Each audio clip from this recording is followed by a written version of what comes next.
विशेष प्रायोजित कार्यक्रम आयुर्वेद आरोग्याचा शाश्वत मंत्र. प्रायोजक मूलत्वम आयुर्वेद पंचकर्म हॉस्पिटल, विजयनगर, सांगली.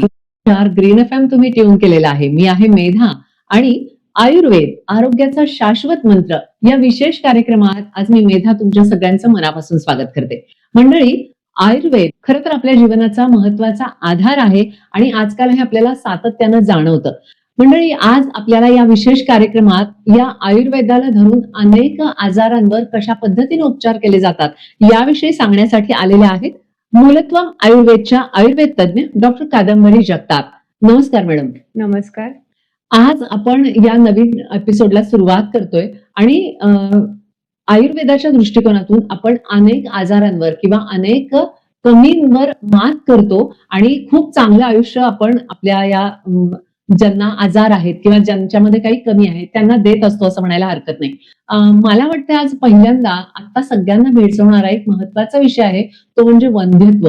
आणि या वंध्यत्वावर आपण कशी मात करू शकतो आयुर्वेदाच्या साथीनं याविषयी तर सांगूयाच, पण हे सांगत असताना आपण सुरुवातीला सांगूया की वंध्यत्व म्हणजे नेमकं काय, आयुर्वेद याकडे कसा बघतो. येस, हा खूप इम्पॉर्टंट प्रश्न आहे की वंध्यत्व त्याला कधीपासून म्हणायचं. म्हणजे आता बरीच लग्न झालेली कपल आपण बघत असते ओपीडी मध्ये, तर त्यांच्यामध्ये कन्सेप्ट अजून क्लिअर नसते की आपण ह्या कॅटेगरीत बसतो का, किंवा काही जण असे आहेत की जे स्वतःला आधीच यामध्ये समजून घेतात. तर वंध्यत्व म्हणजे काय की जेव्हा 1 वर्षापर्यंत नैसर्गिकरित्या ट्राय करूनही जर ती प्रेग्नन्सी राहत नसेल तर ती वंध्यत्वामध्ये मोडते. आता वंध्यत्व म्हटल्यानंतर त्याचे पुन्हा 2 प्रकार होतात. एक त्याच्यामध्ये आपण म्हणतो की प्रायमरी इन्फर्टिलिटी आणि सेकंडरी. प्रायमरी म्हणजे याआधी कधीही प्रेग्नन्सी राहिलेली नसणे, आणि सेकंडरी म्हणजे ज्यांना पहिलं अपत्य आहे पण किंवा याआधी राहून गेलीये पण आता राहत नाहीये प्रेग्नन्सी. अशी जी ही डिटेल्ड व्याख्या म्हटली आहे, ह्याच्यातच सगळं आलं की उपचार कधीपासून घेतले पाहिजे. तर ह्यातला जो 1 वर्ष हा शब्द आहे तो इम्पॉर्टंट आहे. 1 वर्षापर्यंत नैसर्गिकरित्या प्रयत्न करूनही जर अपयश येत असेल तर तुम्ही तिथून पुढे डॉक्टरांचा सल्ला घेणे हे अत्यंत आवश्यक आहे. ओके, बरोबर. आता 1 वर्षापर्यंत नैसर्गिकरित्या संतती न होणं म्हणजे वंध्यत्व आपण म्हणू शकतो, पण यामध्ये खूप महत्वाचा रोल असतो तो म्हणजे दोघांचाही. पण सामाजिक दृष्ट्या आपण बघतो तेव्हा स्त्रीवर थोडासा ह्याचा जास्त बोजा येतो, तिची मानसिकता खचते. तर यावेळेला काय सांगाल तुम्ही की वंध्यत्व हे दोघांमध्ये असू शकतं की फक्त स्त्रीलाच दोष दिला जातो आणि तेच बरोबर आहे? नाही, हे महत्वाचं आहे. म्हणजे आता ओपीडीत जसं मी बघत असते नेहमी की प्रत्येक वेळा ती स्त्रीच थोडी जास्त क्युरियस पण म्हणू शकतो किंवा जास्त घाबरलेली पण, किंवा तिलाच चिंता असते की मला राहत नाहीये. ऍक्च्युअली हे उत्तर पाहिजे आम्हाला अपत्य होत नाहीये, अशी त्याची सुरुवात पाहिजे. इथे मी मला असे नसून आम्ही हा शब्द पाहिजे, कारण दोघांच्या बीजाशिवाय प्रेग्नन्सी ही राहूच शकत नाही. बरोबर. आता मी रिसेंटली एक केस सांगते तुम्हाला. त्याच्यामध्ये साधारण वय होतं स्त्रीचं 33-34, पुरुषाचं वय 35. दोन्हीही IT सेक्टर जॉब होल्डर आहेत.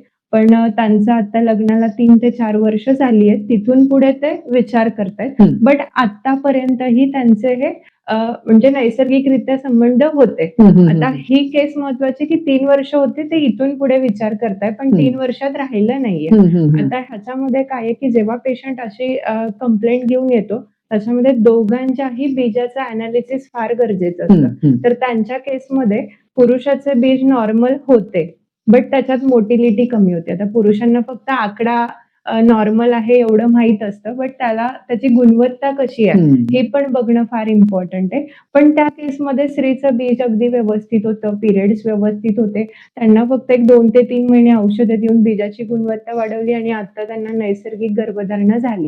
पण आता तुम्ही म्हणालात की 3 वर्ष नैसर्गिक त्यांनी प्रयत्न नाही केले, पण नॅचरली त्यांचा संबंध येत होता, पण तरी पण त्यांना 3 वर्ष राहिलं नाही. यामागे काही कारण होती? बरीच कारण आहे जी आपल्याला वंध्यत्वाची कारणामध्ये बघता येतील. त्यातली सर्वात महत्वाची 3 कारणं म्हणजे बदलती जीवनशैली, हं. दुसरं व्यायामाचा अभाव हं. आणि तिसरं म्हणजे आपली टेक्नोसेव्ही लाईफस्टाईल. तर ह्याच्यामध्ये बदलती जीवनशैलीमध्ये सर्वच आलं. म्हणजे खाण्यापिण्याच्या पद्धती असू देत किंवा रात्रीचं जागरण, ओव्हर स्क्रीन टाईम आहे किंवा वातावरणातील बदल पण याला तेवढेच कारणीभूत आहे. जसं आपण आता सध्या हवेचा AQI बघतो म्हणजे हं. एअर क्वालिटी इंडेक्स कोणत्या शहराचा किती असतो ह्याच्यानुसार आपण ते शहर किती सेफ आहे आणि किती ग्रीन बँडेड आहे हे बघतो. तर हं. हाही रोल वंध्यत्वामध्ये फार असतो किंवा आता बऱ्याचदा हायब्रिड फळं आहेत की ज्याच्यामध्ये सीडलेस हे एक कल्चर आलेलं आहे. ओके. तर मोस्टली हे सुद्धा त्याला कारणीभूत होतं. हो. खरं तर अशी अनेक कारणं घेऊन ही मंडळी आपलं लाईफ जगतायत आणि मग विचार करतायत, की आम्हाला होत का नाहीये मूल. तर इथे या मंडळींनी या गोष्टीचा नक्की विचार करायला पाहिजे.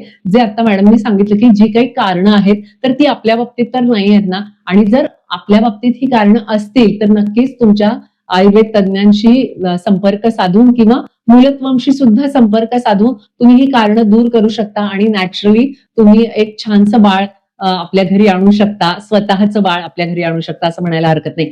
खरं तर अशी एक छोटंसं उदाहरण मॅडमनी आपल्याला आता सांगितलं, पण अशी आणखी काही उदाहरणं घेऊन आपण भेटणार आहोत पुढच्या भागात. पण आज आपण इथेच थांबतोय. तर आपल्याबरोबर आता होत्या मूलत्वम आयुर्वेदच्या आयुर्वेद तज्ञ डॉक्टर कादंबरी जगताप. आयुर्वेद आरोग्याचा शाश्वत मंत्र या कार्यक्रमात आज आम्ही इथेच थांबतोय, पण पुन्हा भेटतोय पुढच्या भागात. नमस्कार. धन्यवाद. या कार्यक्रमाचे प्रायोजक होते मूलत्वम आयुर्वेद पंचकर्म हॉस्पिटल सांगली.